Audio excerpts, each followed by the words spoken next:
Sanidad anunció esta semana 547 fallecidos en los últimos 7 días de septiembre, cuando en realidad nos quedamos muy cerca de superar los 1000. Y la prensa anunció 182 fallecidos en las últimas 24 horas, cuando la cifra oficial era 30 y la más probable 140. La explicación detallada de los errores y de las cifras que he utilizado en mis análisis lo podéis encontrar en un vídeo cuyo enlace encontraréis al final de este, así como un análisis específico sobre la situación de Madrid. He preferido separarlo para poder centrarme en este vídeo en el análisis de la situación actual. La media diaria actual de fallecidos es de 124.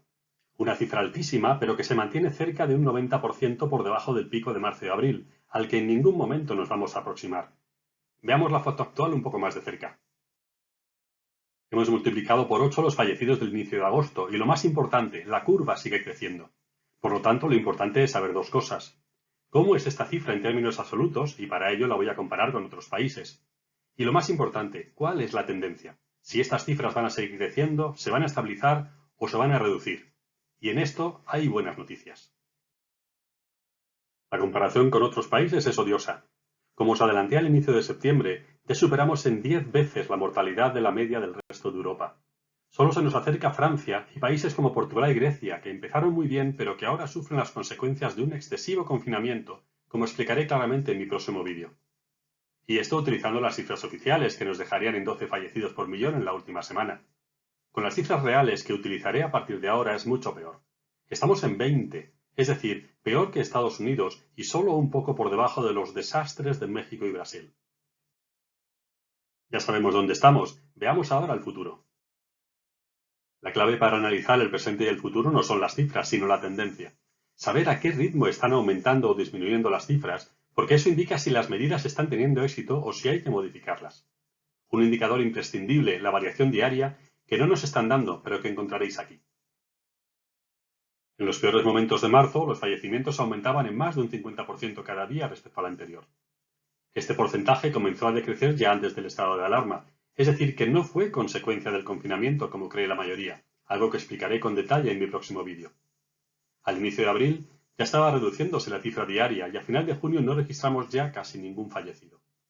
A mediados de julio, y coincidiendo con la obligación de usar mascarillas en la calle, que no ha tenido ningún efecto como confirman todos los expertos, los fallecimientos volvieron a crecer. En este momento estamos en un crecimiento diario del 3% de media, así que lo importante es saber si llegaremos pronto a cero y cuándo empezaremos a bajar. Veámoslo de cerca. El crecimiento diario de fallecimientos se está reduciendo claramente desde hace semanas, es decir, que no hay ningún crecimiento exponencial como proclaman los más alarmistas. Pero por desgracia el ritmo de bajada es excesivamente lento. Esto significa que las medidas actuales van en la buena dirección, pero que necesitamos ajustarlas. Si miramos los contagios, ya que su evolución anticipa la de los fallecimientos, acabamos de llegar al crecimiento cero, es decir, que hemos alcanzado el famoso pico de la curva. Un pequeño comentario sobre los casos. Como veis en estos gráficos, que ya empiezan a ser bastante comunes, al enorme aumento de casos no le ha seguido ni remotamente un aumento proporcional de los fallecimientos. Por eso las actuales políticas centradas en los casos están condenadas al fracaso, y solo deberíamos usarlos para ver la evolución de la pandemia, nunca su magnitud, y eso siempre y cuando no se modifiquen los criterios para hacer test, como sucede muy a menudo. De hecho, ya hay países como Bélgica que han dejado de utilizar los casos para medir la evolución de la pandemia y han pasado a medir las hospitalizaciones, como yo he venido haciendo desde marzo. Por desgracia, las hospitalizaciones son ahora el dato más difícil de encontrar, pero las fuentes más fiables indican que también hemos llegado al pico de la curva, al crecimiento cero. Como sabéis, en mis vídeos no me limito a dar datos, sino que os ofrezco conclusiones. Vamos a verlas.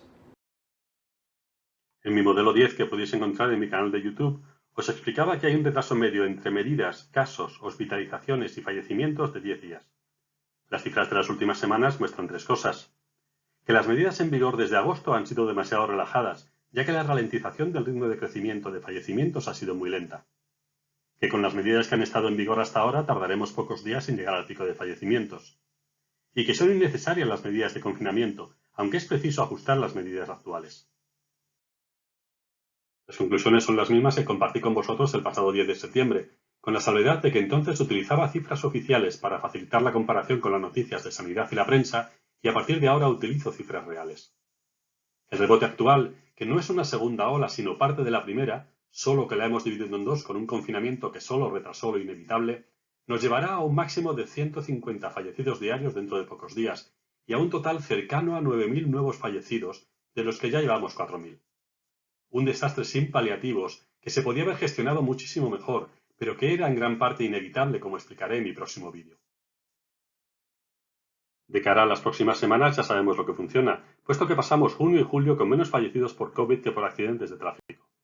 Solo tenemos que afinar las restricciones que existían entre las fases 2 y 3, y no volver a confinarnos bajo ningún concepto, salvo un nuevo colapso de nuestros hospitales del que estamos muy lejos.